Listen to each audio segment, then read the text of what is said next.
Това колене на Коч Байрама. Хорица отиват абсолютно непознати и се чакат да си получат дажбата. По-богатите хора докарват, колят животни на улицата, раздават на бедните, както трябва да бъде. Бедните им благодарят, богатите също им благодарят, че са дошли да си вземат. Това уважение е повсеместно навсякъде. Примерно, това много силно ми направи впечатление. Аз не видях богат човек да се отнесе лошо към беден човек, да го нагруби за това, че е беден. Това е едно от най-силните усещания, които съм имал там. И постоянно го повтарях това. Това ме изумяваше на всяка крачка. Виж, това усещане не ме напуска. Постоянно, като ми се върне спомена, моят спомен много често се връща. Оказа се, че за една година аз не чух една груба дума към мен. Не само груба дума, а по принцип неуважително отношение към мен. Не срещнах такова нещо. За една година престой, един-единствен път усетих агресия, че погледнах жената на един арабин и той ме погледна лошо. И аз просто я гледах любопитно. Нищо повече от това, само я гледах. И той явно беше кибритлия някакъв, но всичко останало в това нервно задъхано, мръсно съществуване в този град. Всичко беше ужасно спокойно, без нерви, без излишни емоции. Дори аз самия се изнервях от това, че съм нервен. Виждам, че всички потъват в спокойствие. И аз се задах въпроса, защо бе хора, как може да си толкова спокойни, тук има безумие се случват, има абсурди. Няма никакъв проблем, нищо, те ще отминат. Просто ще стоим, ще ги изчакаме да отминат, те ще отминат и живота ще продължи. Снимах с охрана. С една кола с дипломатически номер, пуснаха ми 2 джипа охрана, 12 души, въоръжени до зъби, с калашници, 600 км караха с мен. Хората изхарчиха сумата и бензин. Ето този е такъв, да. Формен е си въоръжен, ама не му се вижда оръжието. В Синай имах близки срещи от третия вид. Реших, че ще мина в Синай с една кола, която не е моята, с една книжка, с която нямам право да шофирам там. А в Синай на всеки 15-20 км има охрана, пътя е преграден с бетон, подлежиш на разпит, едва ли някъде си тръгнал, на претърсване, на какво носиш, за къде и как.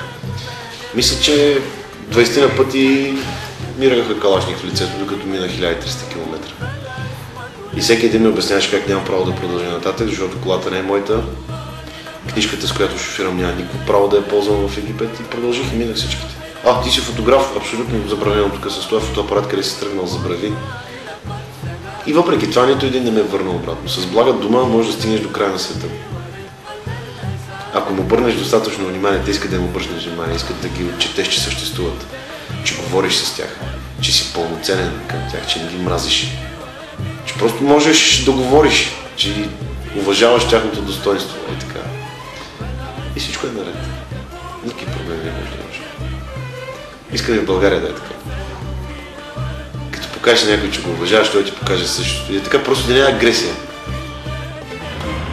Не, аз казвам, че искам, но това не може да стане просто. Не, българина съществува, той черпи сили за живота точно от обратното, да е точната противоположност на това. Да го това охрани.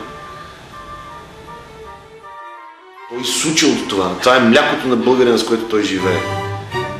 Да бъде противоположността на тия неща. Не знам защо е. Мисля, че корен са толкова дълбоко назад хвърлени някъде, че вече не знам и защо е. То си е... Аз така съм отрасъл.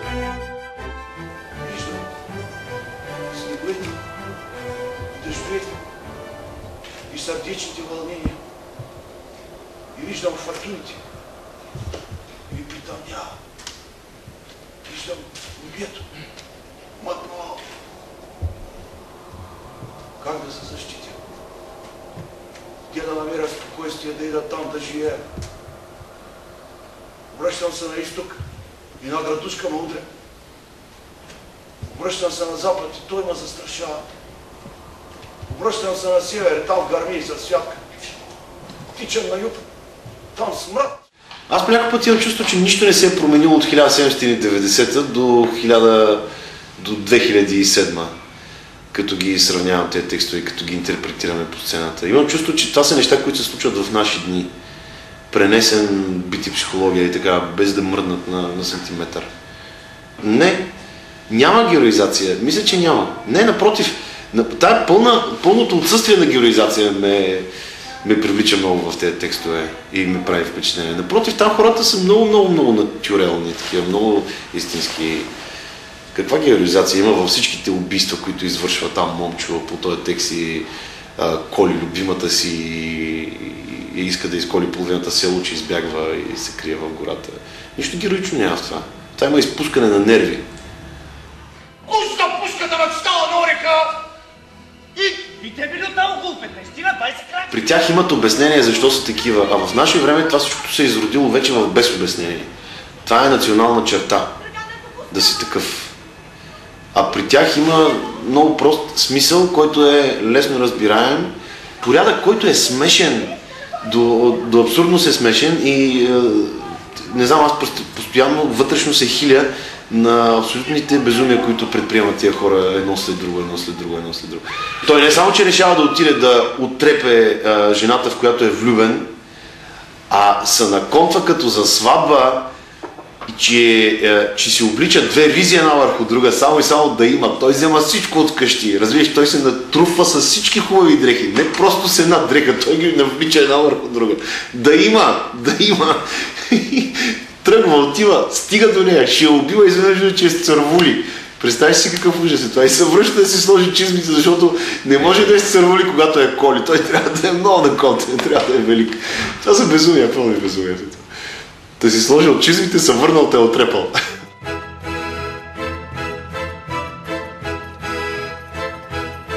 Не знам, виж, добре, арабите са преминали през максимума на своята култура. В смисъл, това го знаем. Тяхната цивилизация била, или там културата е за цивилизация, не мога да кажа. Но наистина, техният най-голям разцвет е потихнал. Даже доста назад останал вече. Да, имат самочувствие, да. Те обичат себе си и ценят себе си. Това спокойствие, за което ти говоря, което ние тук наричаме странно защо мързел, то не е мързел. На тях им е национална гордост. Не, че то трябва да бъде нашата национална гордост, изобщо не твърдя такива неща, но при нас няма наченки за такива работи. Дори не съм виждал разбиране и такова, как да го нарека. Българина не иска да бъде толерантен. Той няма интерес от това. Абсолютно не го интересува. Аз сега тук на място веднага, ако може. Аз не разбрах какви сте избори. За какво бяха тези избори? Какво избрах? Аз не чух нито една запетайка да стигне до мен като послание. Седях и чаках това да ми се случи. Аз съм гражданин на Република България. Седях, гледах телевизия, четох плакати, вестници, диспути и чаках нещо да ми влезе в ухото. Една дума да ми влезе в ухото. Нищо не ми влезе в ухото. Аз не разбрах, че имаше избори, аз не разбрах каква беше тази случка. За какво се похарчиха тия пари, какви хора се избраха. Нищо не разбрах. Седях и чаках някой да стигне до мен. Исках да отида да гласувам. Аз спрях да гласувам. Ходя и не знам, що гласувам, по инерция. И спрях, викам, по инерция не ще да правя нищо. Няма да гласувам. Седя. Моля ви се, хора, стигнете, кажете една умна приказка да чуя, да си харесам някой, да видя някакъв смисъл. Не. Не съм обезверен. Просто не ми се занимава. Мерси. Неща. Някакъв шум, някакво дрънчение на... как да го нарека? Чувам някакви силни звуци и нищо членоразделно не откривам вътре. Абсолютно нищо. Аз не намирам никакъв смисъл в такъв тип живеене. Нека да има богати, нека да има бедни. Въобще нека живота се случва естествено, ама нека хората да се разбират помежду си, като си говорят. Да стигат един до друг. Да има малко толерантност. Аз имам тик, ужасен тик. Сядам да пия кафе и връщам всяка една сервитьорка, която не дойде усмихната при мен и не ме пита какво искам. Те идват намръщени и стоят.